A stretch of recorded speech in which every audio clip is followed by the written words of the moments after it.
Good morning everyone. Now it is important for us to understand that why finance managers should study international finance. So let's take this forward and let's now learn about why finance managers should study international finance. First important thing is that events all across the world affect the business operations. So even if you are working for a company manufacturing and operating in India, you might get impacted by your foreign competitors, either directly or indirectly. And therefore, it is important to understand the international scenario as well.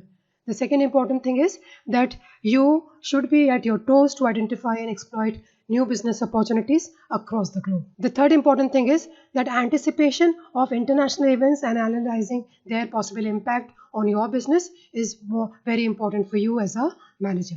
Next, maximization of the profits and minimization of the losses as is your objective, and the knowledge of international finance will help you to do the same. It is also the knowledge of international finance also helps you to understand the complexities of various economies, because not every economy behaves in a similar manner. So the moment you make a decision to step out of your country and to step into a foreign land, it is all the more important that you understand the basic nature, basic tenets, culture, tradition and complexities of that economy as well, and then make a wise move and make an informed decision to enter into that nation. Now let us see how firms can engage in the international business. So there are various formats which we are going to learn. If you want to participate in the international business, the first format for you can be international trade. So international trade means export of the commodity as well as import of the commodity. So here no capital investment to large extent is required, rather trade activities need to be done in both the cases. The second format in which you can use in order to enter into international business is licensing method. The third format is franchising. The fourth format is joint venture system. Then you can do acquisitions to have your presence in the international market, and you can decide to set up a subsidiary. Now let's talk about all these formats in detail. So when we talk of international trade, it merely means exporting of your finished commodities to the foreign market or importing of some stuff from the foreign land.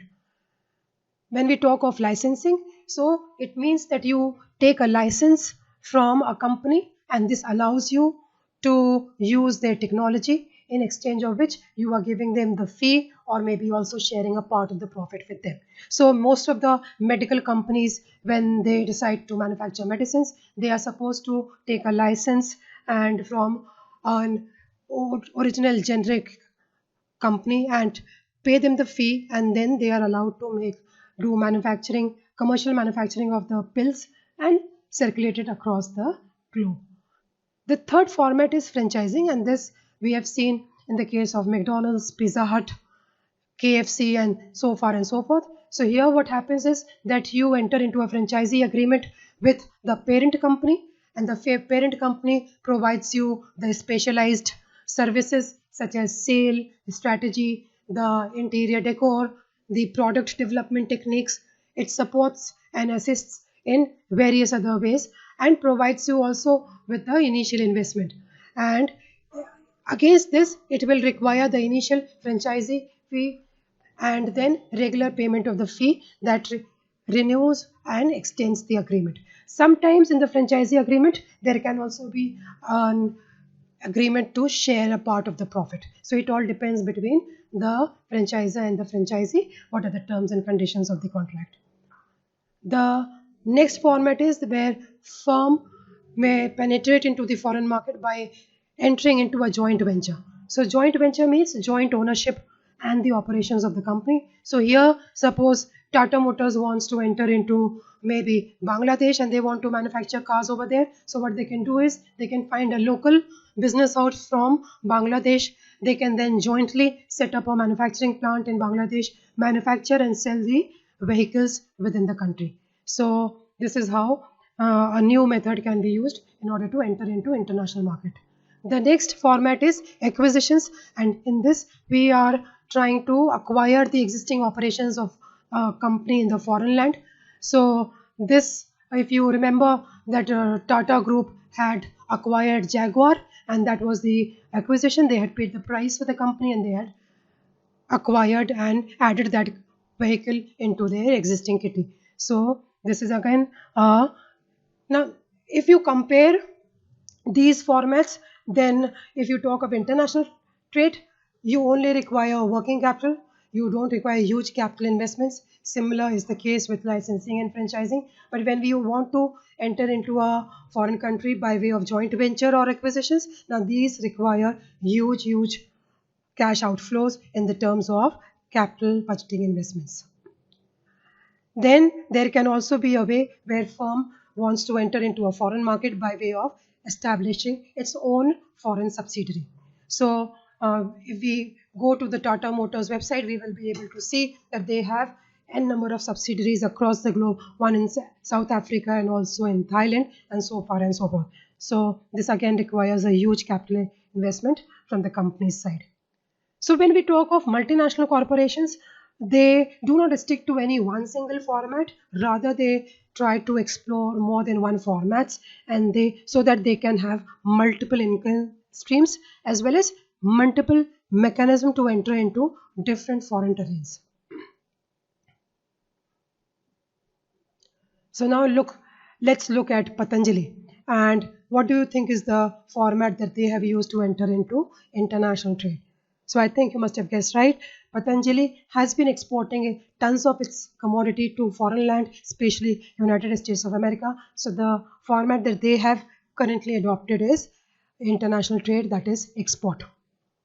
Now let's talk about Merck. Merck is the biggest medical research company which conducts research all throughout the world, and then once they are successful in developing some format, they then give license to other medical companies to manufacture the medicine and sell in their local markets. So here the mechanism or the format used to enter into international trade is license. Let's now talk about McDonald's. So McDonald's entered into India by giving a franchisee to the local businessmen. So here they are entering into franchisee agreement, and where they are giving support to the local businessmen to develop a McDonald outlets. So whether you visit a McDonald outlet in Mumbai or in Lucknow or Delhi, it will will look similar to you, because it is the parent company that is maintaining the decor, the interiors, and helping the franchisee deliver the similar type of a product. So here they have entered into the foreign land through franchisee agreements. Then comes your Best Price. So Best Price has entered into a joint venture with Bharti Group, and this is how they have entered into the wholesale market in India. Then ArcelorMittal is the acquisition done by Tata Motors. Bolt Hash is the subsidiary that Tata Motors have in South Africa. So these are the formats, these are the different formats which companies make use of in order to enter into international terrain. So now let's talk about why companies operating in only domestic terrain need to know or need to have an understanding about international finance. First, even though they are not selling their finished commodity in the foreign countries, there might be a requirement that wherein they want to import the raw material or machinery from a foreign land. So an understanding of international finance will help them to make very wise decisions and get benefit out of that. Second important reason is that though the company might not have decided to enter into international terrain, there might be foreign companies that are entering into the domestic market and giving them the threat here itself. So if you talk of the cornflake market, and there was a local brand that has ruled the country for last many years, the entry of Kellogg had given a serious threat to the local brand, and local brand had to change their strategy to capture the market and to make its presence felt in the market. Then awareness about the foreign competitors' strength and weakness will always give you an edge in your own local market. So again, understanding of the international finance will make you very comfortable in dealing with the foreign competitor. As markets are interlinked, the activities and events in one market, their impact gets translated and transmitted into the other terrains. So again, good understanding of the international scenario will help you to protect yourself from the forthcoming losses and the risk, and to deal with opportunities in a better manner.